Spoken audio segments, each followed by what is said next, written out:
Make sure you have your piece of paper on the table to work on. Now when I go to connect these two, if I wanted it to be a little bit more flat on the end, I could take and kind of tap it against the table here to get a nice flat edge, okay? And then I can kind of look and see which side. So like here you can tell one of these is slightly bigger than the other, no big deal. That's gonna be the side that I'm gonna blend down with my clay. So this technique that we just did, this is called a pinch pot. Okay, now I'm going to take my fork. I could also take my skewer, but my fork works really well for this. And I'm just going to go along the edge here and give it some texture.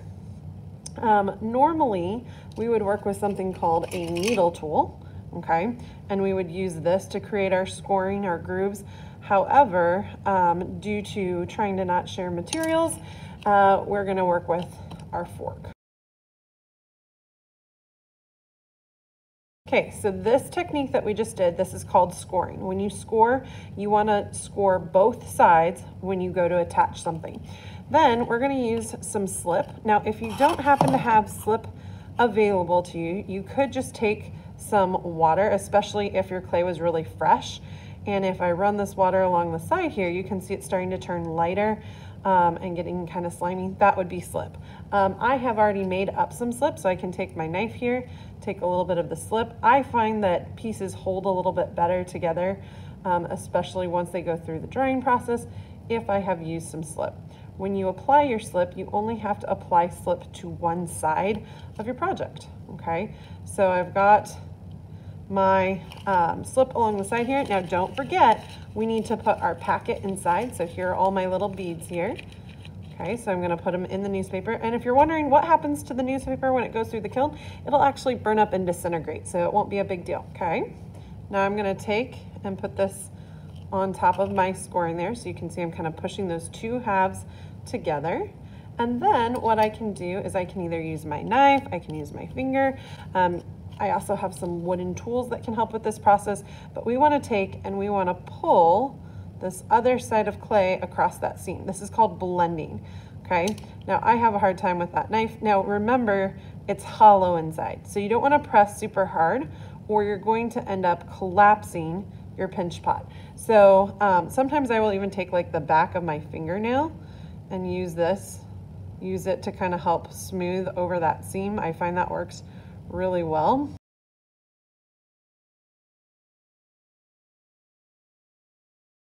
So I've got the two halves created here. So now what I need to do is I want to smooth it out a little bit more. So if I take my sponge, I've got a bowl of water here, I'm going to dip my sponge in it, and then I'm going to very carefully squeeze it out. Do not squeeze it really fast or really hard or you'll have water spraying everywhere. We want to wring our sponge out really well so there's not a lot of extra moisture in there because we're working with really fresh clay.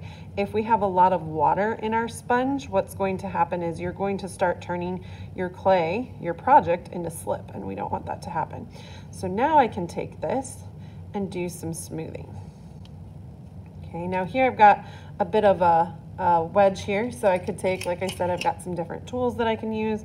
So I could use this to kind of smooth over that edge here, kind of pull the clay wherever it's lowest. That's the direction that I want to take the clay from the side that's too high and push it over to the side that's too low.